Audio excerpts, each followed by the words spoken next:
This is our chicken project, guys.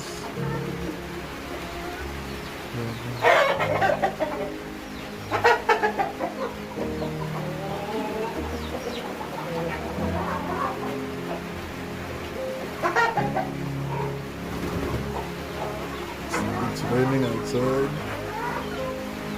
Here we have our chicks.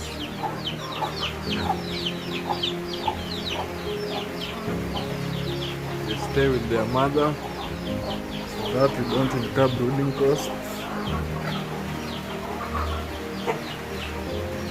These are pure Kienyeji chickens.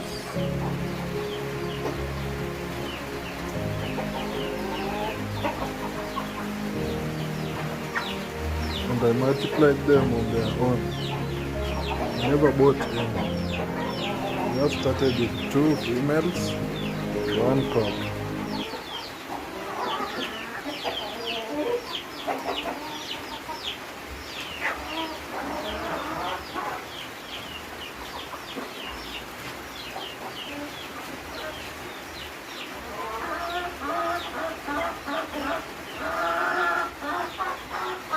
So it looks like it's feeling the cold.